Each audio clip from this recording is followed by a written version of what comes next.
So we've covered pulmonary ventilation, how you get the air in and out of your lungs. Like I said, most of that movement during kind of normal quiet breathing is driven by the diaphragm. And it doesn't have to move very far, just like a few centimeters.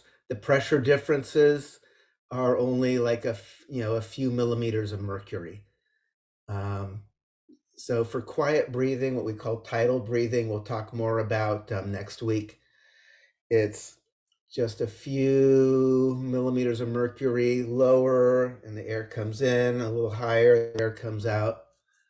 Obviously, you can increase that if you want. You can pull the diaphragm down 10 centimeters and have pressure differences of like 100 millimeters of mercury and really have the air moving fast, have a major flow.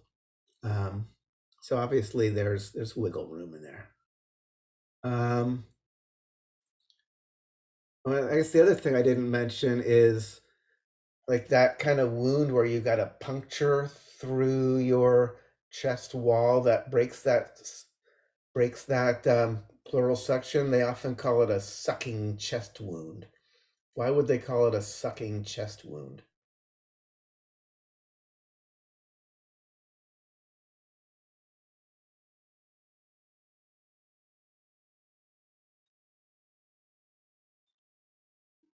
What would happen? Think about you've got your thoracic cavity here.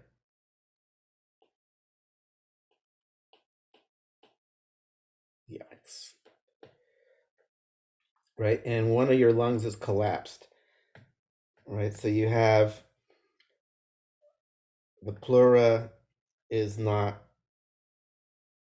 so we got air in here, and we got a hole in your chest wall. So if you're trying to breathe, you're still increasing and decreasing the size of your thoracic cavity, which means you're increasing and decreasing the pressure in there, but it's not as coupled to the lungs anymore. So instead, you're having just up and down pressure in here, and you got a hole, so the air's going to be coming in and out of that hole in your chest.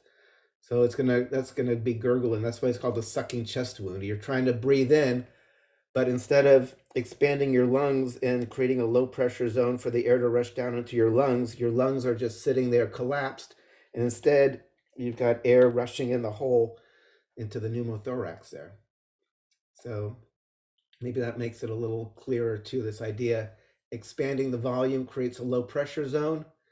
Yeah, if there's a hole in the wall, then you're going to have air rushing in.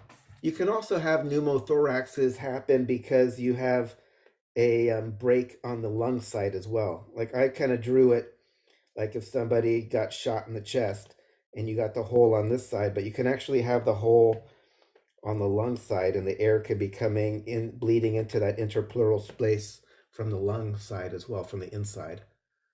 So there's different ways you can get a pneumothorax. It can also be from kind of damage of the lung tissue itself. All right. So we've done ventilation. So we talked about internal respiration, transport, and external respiration. So now that we've got the air in the lungs, we got to get it into the blood. We'll talk again. This is, even though it looks like there's a lot more to talk about, this is going to go pretty quick.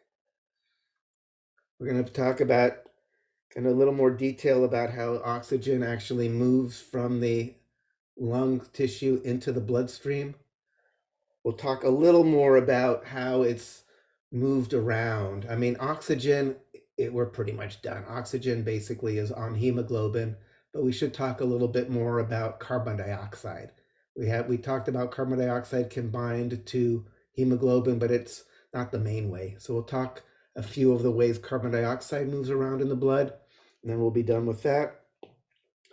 And again, this we'll touch on a little bit, not a whole lot, but just a little bit, some of the conditions that affect how much oxygen is actually released from the blood into the tissues, depending on the metabolic needs of the tissues and how the hemoglobin knows and all that. So what we need to do is get down into the detailed respiratory zone. So remember I said you had 23 orders of branching.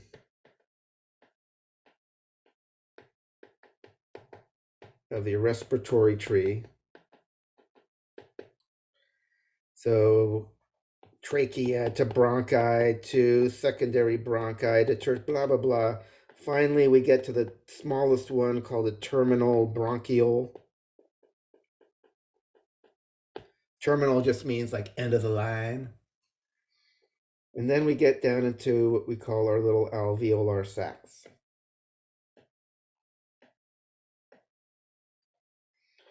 So one of them is an alveolus. They tend to be in these big clusters, like kind of a cluster of grapes called alveolar sacs. Again, like I said, you have somewhere around 300 million of these little alveoli. So you've got this intense surface area where the air is going to be in contact with your blood or near your blood for diffusion of gases. Obviously, we need our capillaries nearby as well. So let's put our capillary in here.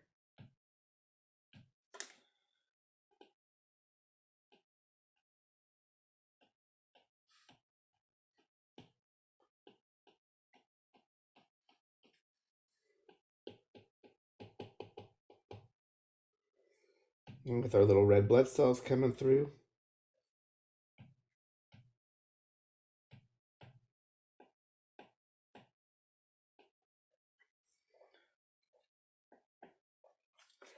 All right, so now we're pretty much set. Capillary, what kind of tissue makes up a capillary? Capillary wall? Simple squamous. Simple squamous, exactly. So simple squamous, the thinnest possible little frisbee cells we got. It's the exact same kind of cell that makes up the alveolar wall, because we also were trying to minimize the distance for the oxygen to diffuse. So if we look at our alveolar wall, it's also made out of simple squamous epithelium.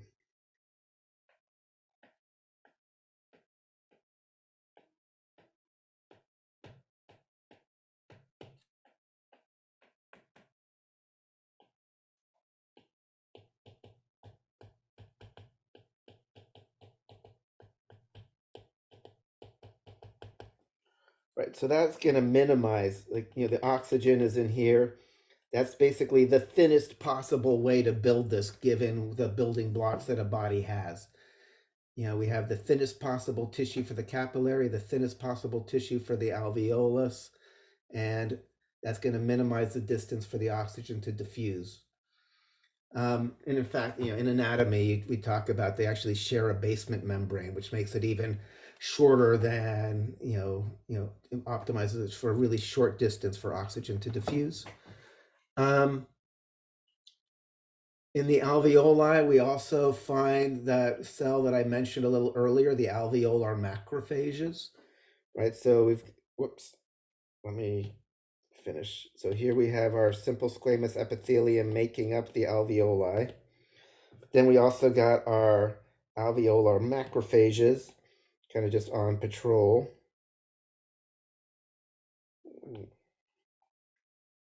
Make it just look like this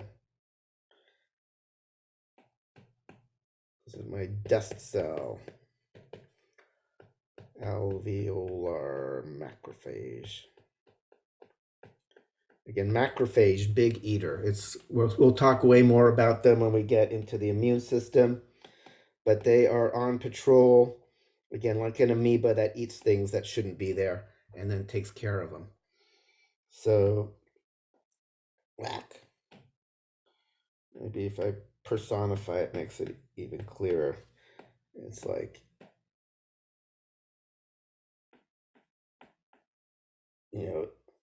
It's like, oh, a little bit of dust, better eat it and take it out of there. So they're just on patrol, kind of oozing around, moving around the spaces in there. Um, the one other cell we need to talk about in here are the surfactant cells. So, this is obviously all wet in here. I'm going to draw water, kind of just lining everything.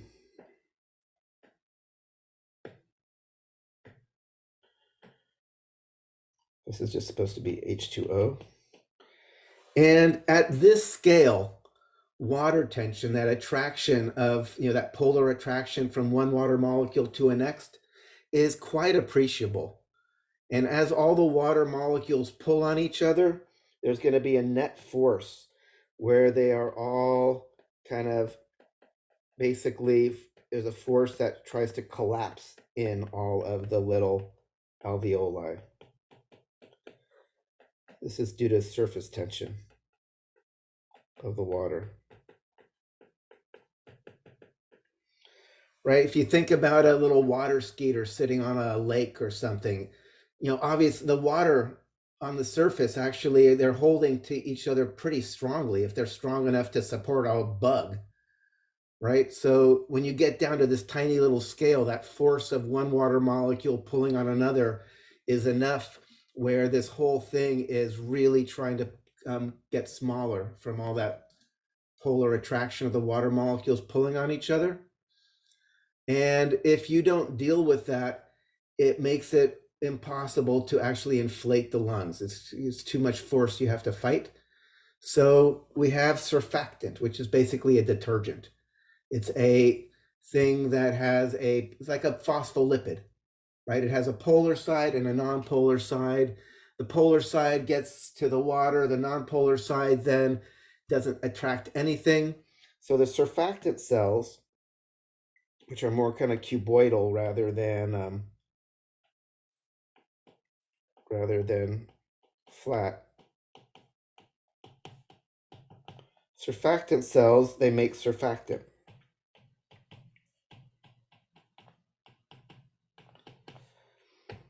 Surfactant, this disrupts surface tension.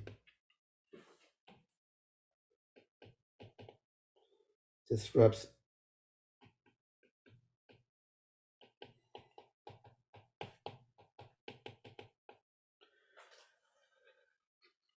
So when you have that, it gets, because it's amphipathic, it has surfactant is basically one side's polar, one side's nonpolar.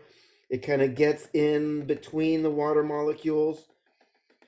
It would be like if everybody's holding hands and pulling on each other, and then there are these people that are just one armed and they grab onto one person's, but then obviously they're not going to grab onto anybody else, so they're going to break up the big cuddle puddle of everybody grabbing onto each other.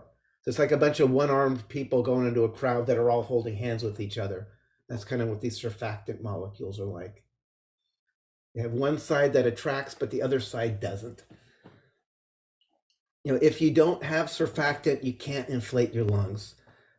You're like a baby who's born prematurely isn't making surfactant yet. That's why they got to put them on one of those little infant respirators, because you have to basically they spray them with surfactant, but then they have to keep them on these ventilators to keep them breathing until everything is like kind of getting up to speed. Because if you don't have adequate surfactant, it's too hard to actually inflate. The coronavirus. One of the things the coronavirus does is it attacks these stupid things and makes it harder to breathe because you don't have surfactant to help you inflate your lungs.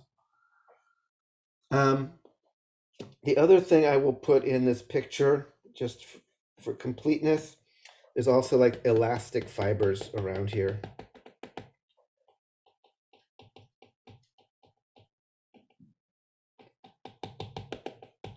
Maybe I should write it. I'm making it kind of sloppy here.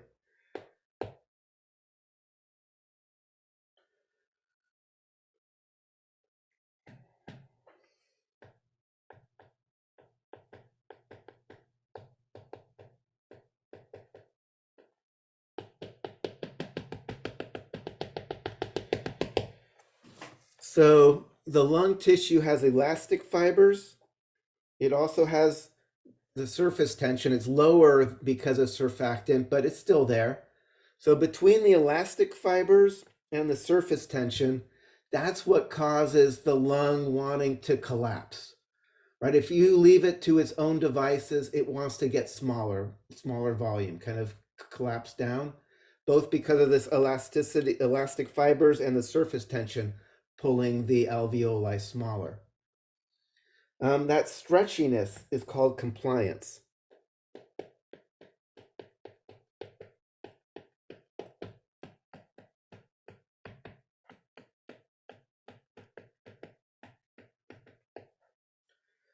So compliance means you stretch it out and then you let go and it squishes back. If you don't have this, it actually is a problem.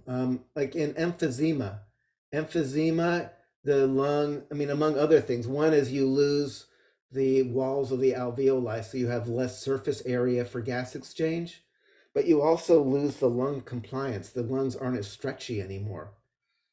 So remember how I said exhaling is usually passive. You just kind of relax and the chest cavity gets smaller and the lungs naturally want to pull smaller. If you have emphysema, you have to actually actively exhale as well. If you just relax, the lungs don't naturally get smaller. You actually have to use your muscles to make the chest cavity smaller, which then will make the lungs smaller, increasing the pressure to have the exhale. So if you have compromised lung compliance, that means you're going to have to work more to try to get air out of your lungs. I'm looking at the time. All right, so this is our picture here. What we're going to look at now is right here. What is happening to allow the air to move into the blood and carbon dioxide to move out of the blood?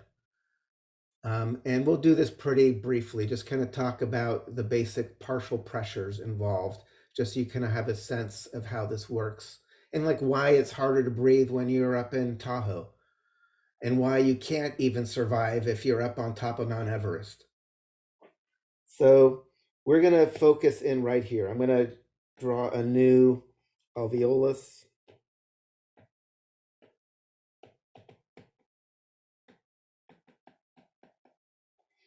Here's my capillary.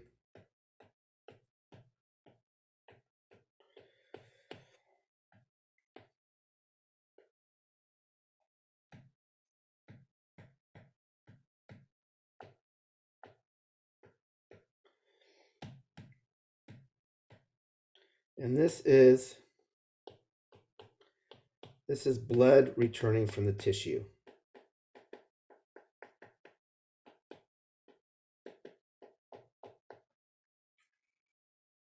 And this is kind of going off towards the left atrium.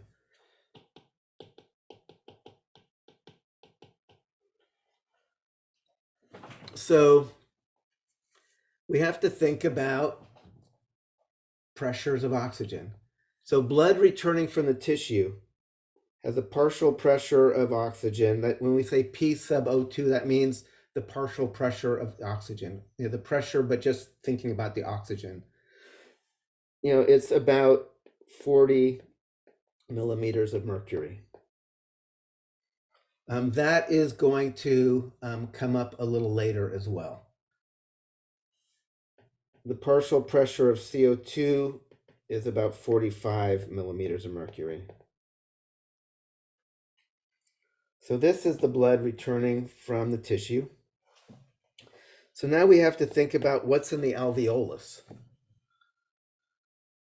Right? And this is just going to get down to partial pressures again, right? Pressure at sea level, 760 millimeters of mercury. That you probably remember from chemistry. That's just 1 atmosphere. So that's just the air pressure. That's due to all of the air on top of you, right? In fact, happy Earth Day, everybody, which is, yes, hopefully you're all having a good Earth Day. Here's the Earth. Here's the atmosphere. Here's you standing on the Earth. The weight of all those air molecules on your head is the air pressure. Right? That's why if you're up in Tahoe, you're up on a mountain someplace, there's not quite as much high a column of air on top of your head, so there's less air pressure. In fact, I have here, like if you're in Tahoe, it's about 609 millimeters of mercury. If you're on Mount Whitney, I wrote it down, you're about 429 millimeters of mercury. If you're on Mount Everest, it's really low, 226 millimeters of mercury. Right, so, but sea level, we're going to start at sea level, you're 760 millimeters of mercury. This is just our air pressure. So that's the pressure of the overall air. But what is the main gas that makes up the air that surrounds us? What's that?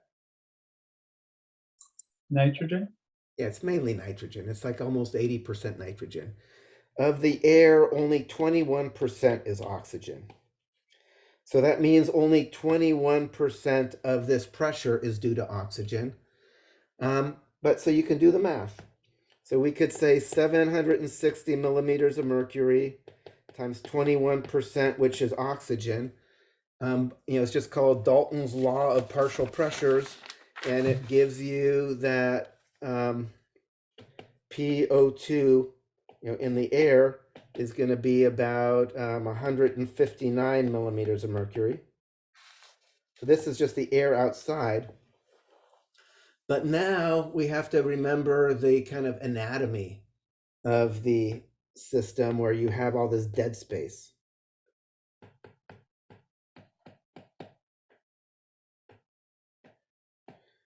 Right? So when you blow air out and you suck new air in, you don't blow out every last bit of air. So whenever you suck new air down, it's always mixing with some of the stale air. Right? Does that make sense? So even though the partial pressure of oxygen outside is 159 millimeters of mercury, when you get down into the alveoli, the partial pressure of oxygen is around 100 millimeters of mercury. Because you're mixing stale air with the fresh air. It's not just pure air. So there's less oxygen when you get down deeper into the lungs. Right? Does that make sense? Yeah, because you've got this dead space here. Whenever you breathe out, you don't breathe out and completely cleanse out everything that's in there. So at this point, we're pretty much done. We have partial pressure of oxygen is around 100 millimeters of mercury. The partial pressure of oxygen in the blood that's returning from the tissue is only 40. So the oxygen is going to move into the blood. And the capillaries are, actually the blood spends quite a bit of time. It takes it equilibrates in about a third of a second. So by the time the blood cells are leaving and going off to the body, these are now loaded up and they have a partial pressure of O2 of 100 millimeters of mercury. So that's why the oxygen enters into the bloodstream or into the red blood cells, is because the partial pressure of oxygen of the blood returning from the tissue is quite a bit lower than in the alveoli. Meanwhile, partial pressure of CO2 is about 40 inside the alveolus, which means CO2 is going to leave. It's 45 in the blood, 40 in here. So the CO2 leaves the blood and goes into the lung. So this also, though, I'm kind of putting this together with the pressure at different elevations, because this partial pressure in the lung that's driving the movement of the oxygen into the red blood cell, it's a pressure gradient, right? So the gradient is driving the flow. That's for sea level. If I am up at Tahoe, the pressure is quite a bit less, which means the partial pressure of oxygen is less, which means this is going to be lower, which means I have less of a pressure gradient driving oxygen into my blood. If I'm up on Mount Whitney, it's even here. It's like we have 30% less overall pressure, which means 30% less of the partial pressure of oxygen, which means you're going to have way less of a drive moving oxygen from your alveoli into your bloodstream, which means you're going to have a lot harder time feeling like you're breathing enough. You're going to have to breathe much deeper, and you're probably still going to feel like, wow. I don't know if you've ever been up at elevation, like going over passes in the Sierras. It's like you try to eat an apple, and just by trying to chew, it's like you're like gasping after you just haven't breathed for a second. So that pressure drives the movement into the bloodstream there. So any questions about that?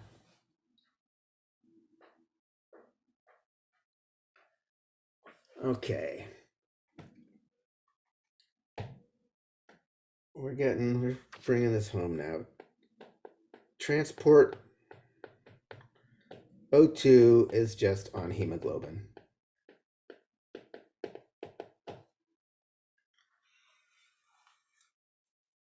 Oxygen does not dissolve very well in water. There might be a tiny little bit, but basically oxygen is almost completely transported by being bound to hemoglobin.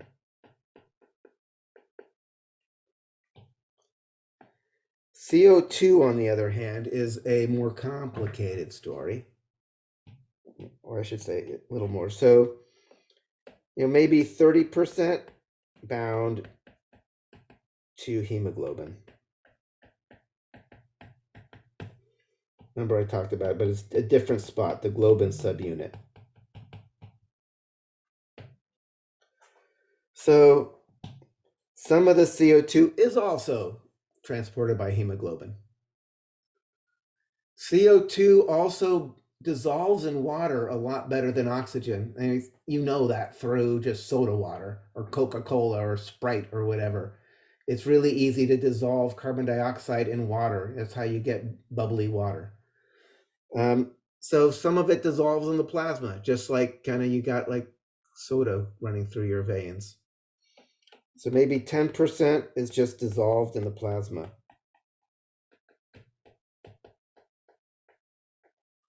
Just a dissolved gas, just like Coca-Cola or something. Carbon dioxide, the gas dissolved amongst the water molecules. Which then leaves us for 60%.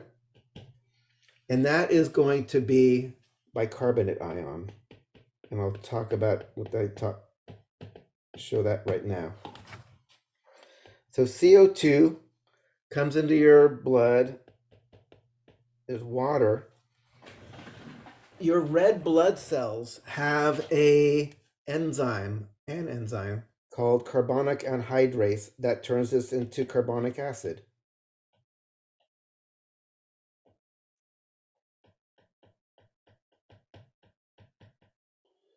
I should show the enzyme is called carbonic anhydrase.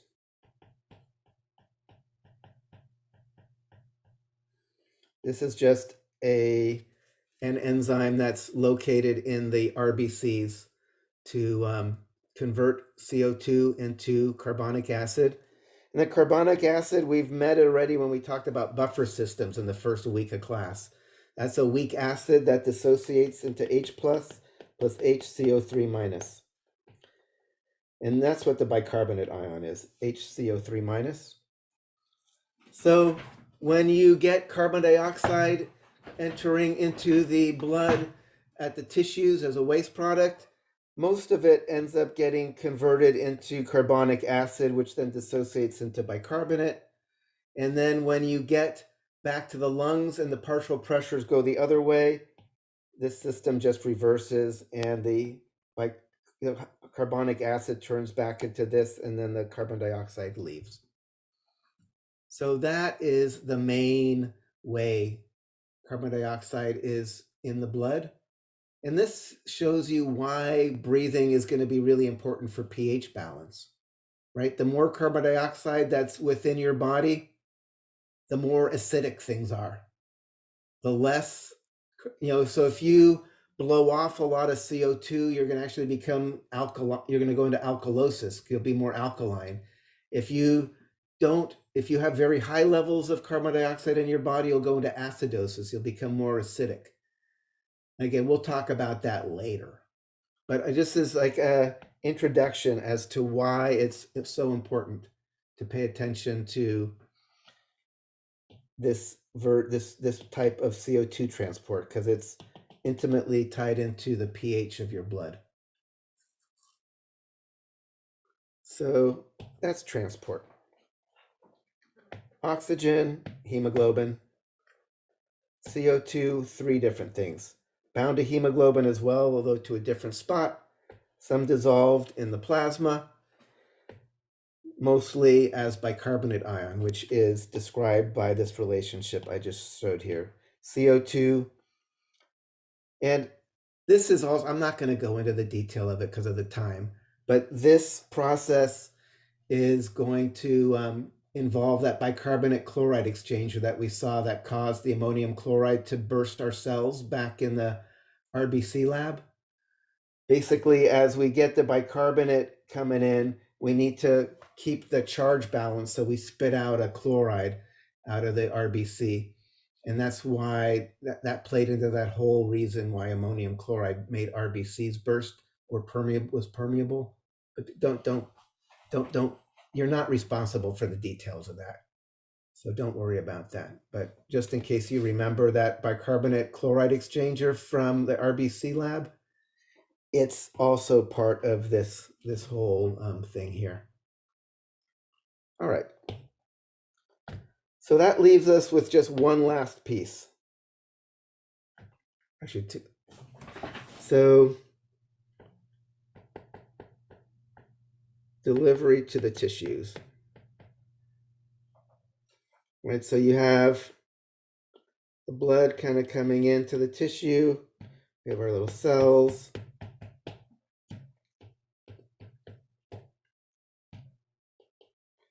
Obviously oxygen is going to go out into the cells.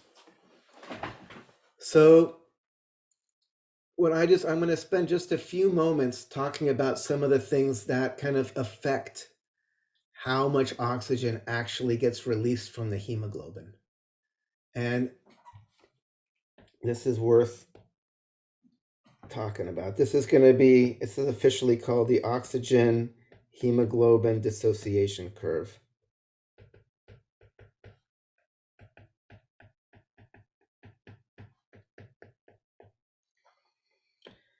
And our y-axis is going to be percent saturation of hemoglobin with oxygen.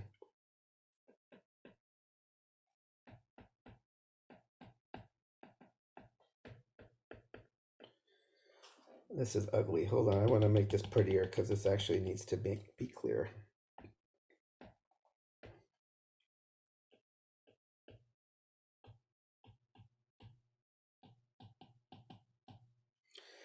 So what this says, if I'm at this level, that means that the hemoglobin has a quarter of its possible amount of oxygen it can be carrying. It's like let go of a quarter of 75%.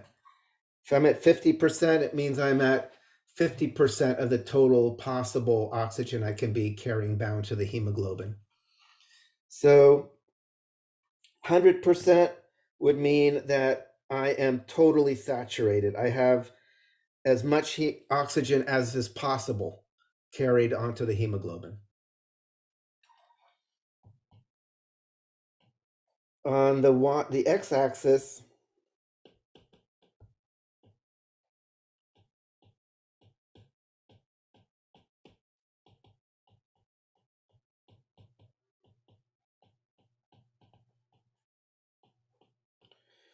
partial pressure of the oxygen around here. So basically, if I have 0 oxygen out here, how much oxygen is going to stay attached to the hemoglobin?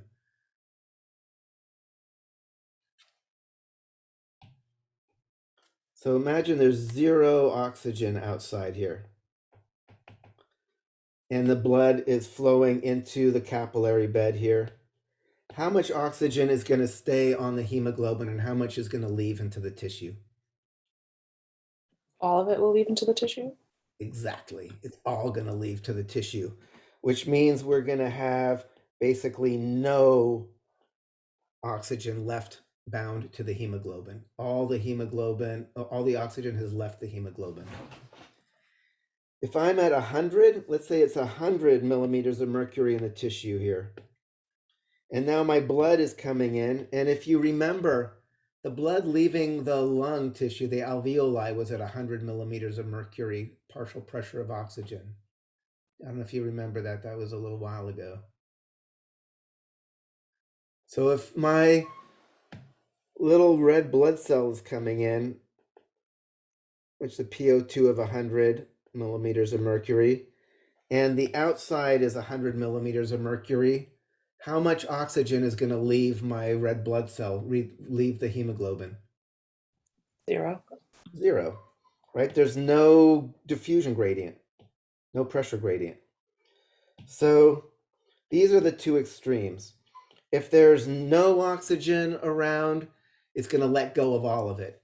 If there's 100 millimeters of mercury partial pressure, it's going to hold on to what it's got. It's not going to let go of anything. What's weird about this graph is that it's very nonlinear. So I'll show you what I mean. It looks like this.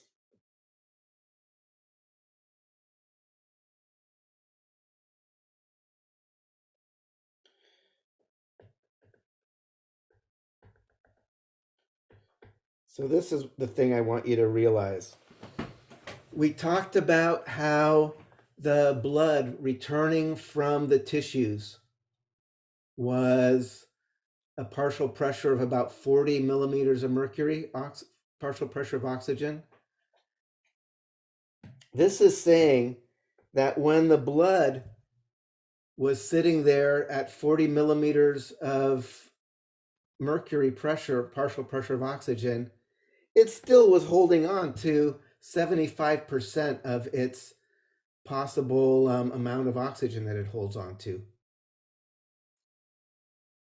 Right? So, because the reality is, I'm having all these different things here. In reality, it's like 40 out here, which means that the red blood cell comes in, gives up some oxygen, and then continues on back to the lungs. But this dude who's coming back to the lungs, still holding on to 75% of the original amount of oxygen that it arrived with. So this is not, it's not like filling up, if you're in a bucket brigade, it's not like filling up the bucket, dumping out the bucket, and coming back to fill up the bucket.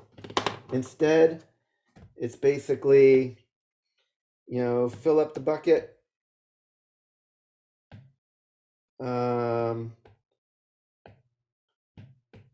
dump out some, and come back to refill, but it's still got like 75% of what it started with. This is kind of delivering oxygen to the tissue. So when the blood is returning to the lungs, it's not really deoxygenated. It's actually got less oxygen than it left with, but it's still at rest, at least holding on to like 75% of the original load of oxygen that it had. So that is kind of a non-intuitive thing. Why would it make sense that the red blood cell actually does not just give up all its oxygen and come back to pick up more?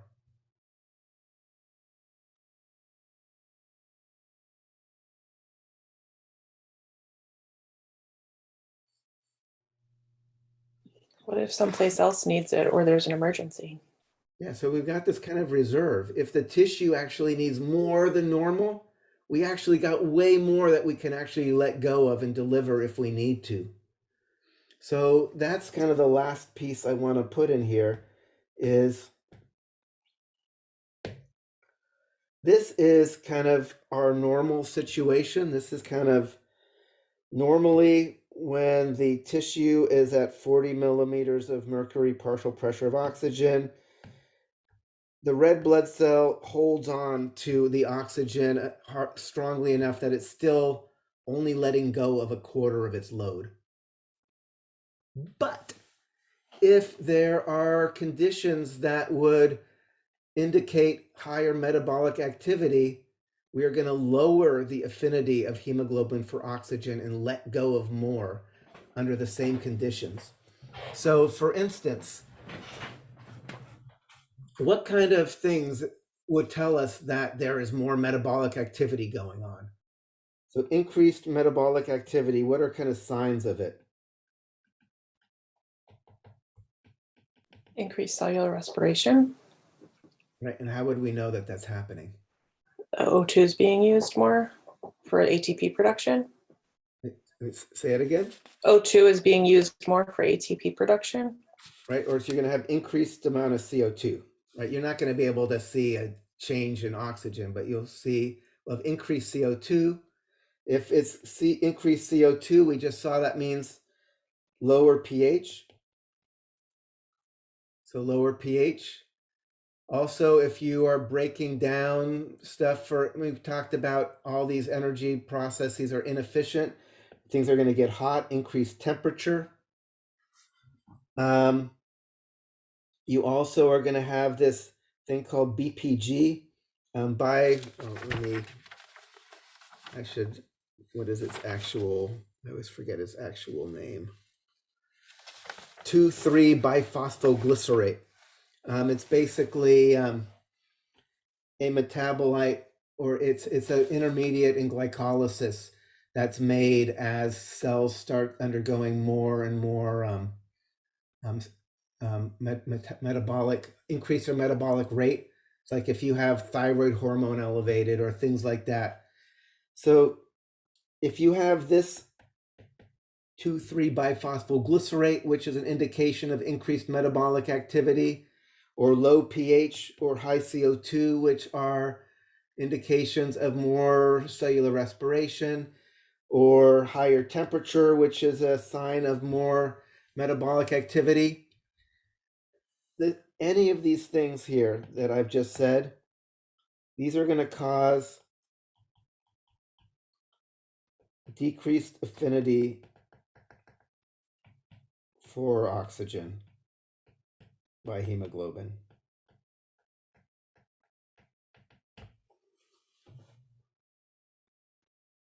So what that means right here, instead of letting go of only 75% at this condition, maybe you'll let go of almost 50. It looks like the curve gets shifted to the right.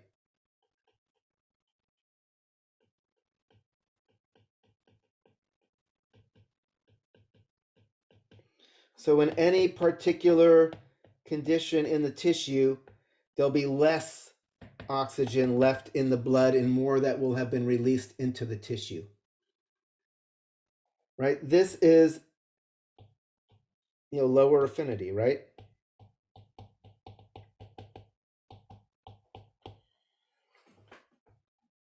Lower affinity means I didn't hold on to the oxygen, so more of it's gone. It's not holding on to the hemoglobin anymore.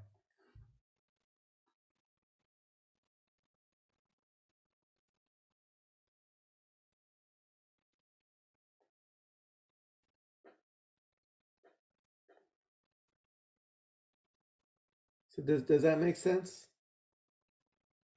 Yeah. Okay. So we're gonna take one more break. When we come back, what we're gonna do is this exploring the respiratory system lab, which we'll have to give you the basic of control of respiration, which is basically, spoiler alert, it's driven by CO2 and not oxygen. And it's also the last little piece of the respiratory system that you need to know, like for your exam, which is basically, control of respiration.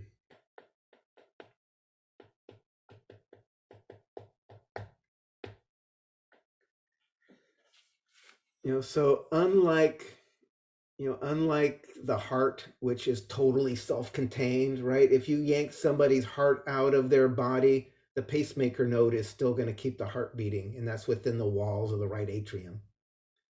For respiration, the neural circuitry that send out the messages that go breathe, breathe, breathe, breathe, they're in the brainstem. So, basically, I'm not even going to go into the details. In the pons and the medulla are where you have these respiratory centers.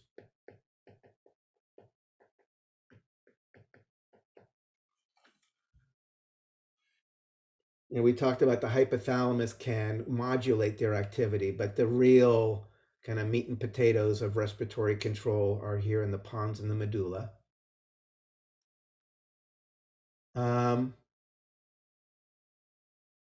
One of the things that's non-intuitive, if you haven't seen this before, is what they are paying attention to decide how deeply and rapidly you need to breathe. And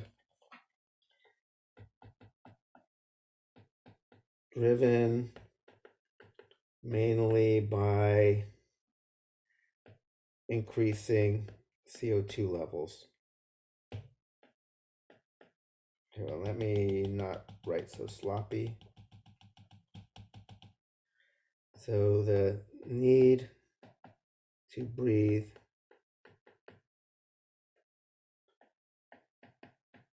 driven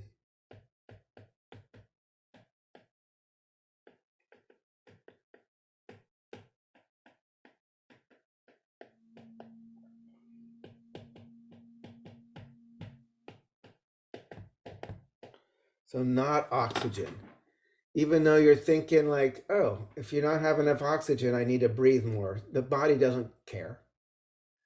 You can even find these cool videos on there, or there's all sorts of horrible stories actually, where people die because they are not getting any oxygen, but they don't feel they need to breathe.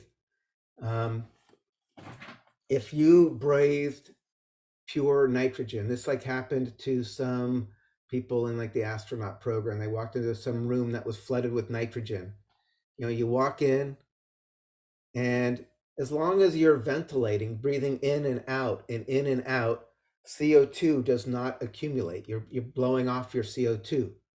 So they never had this sense, I'm suffocating, because that would come from too high levels of CO2. They weren't getting enough oxygen. And so eventually they passed out and died, but they never knew what was happening until they passed out. I knew a guy in lab who kind of kind of just for fun, breathed like pure nitrogen until all of a sudden, just like clink, you could hear his head whack on the tank.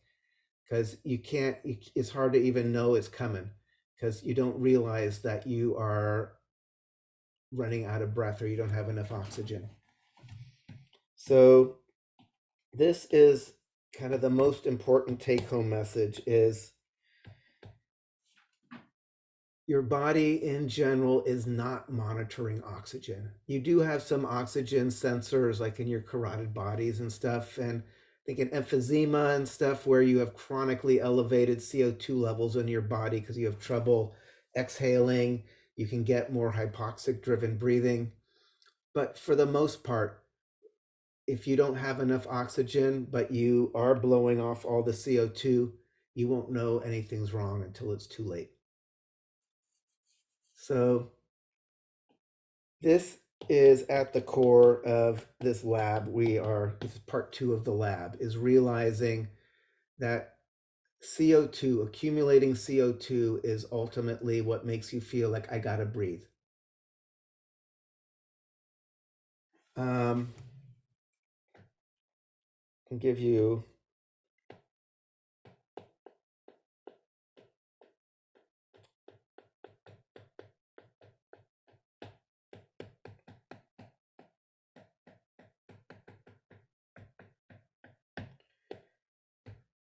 hyperventilation, hypoventilation. Hyper, kind of excess. This would be like kind of deep, rapid breathing. Hypoventilation is shallow breathing.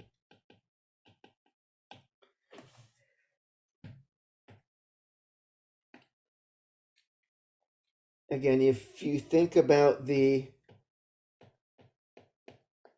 lungs as this kind of closed system where you're sucking in, breathing out, and there's always stale air mixing with fresh air.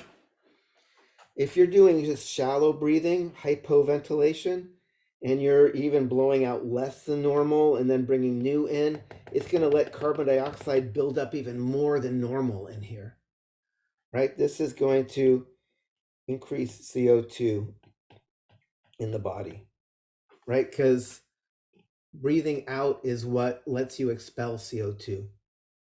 So if you're breathing really shallowly, you're doing hypoventilation, CO2 is going to build up in your body. Conversely, for hyperventilation, if you're really doing, you are blowing out as much CO2 as you can. And then before it has a chance to build up, you're blowing it all out again. This is going to blow out lots of CO2.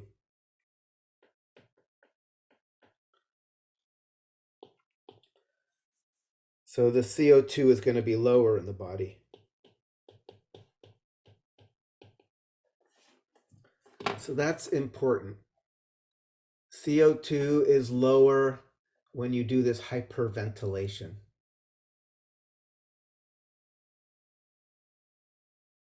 So now we can do our little hypothesis. So I can use one other word, eupnea just means kind of normal, good breathing. So just kind of normal breathing. Right? U is like beautiful. So which case do you think you can hold your breath longer? After you've hyperventilated a bit or after you hypoventilated? Hyperventilated. Yeah, totally. If you've hyperventilated, you've blown off lots of CO2, it's going to take a lot longer for the CO2 levels to build up in your body to some level where you feel like, I gotta breathe. If you've been hypoventilating and you already have high levels of CO2 to start with when you start holding your breath, you're going to hit that critical level where you gotta breathe much sooner.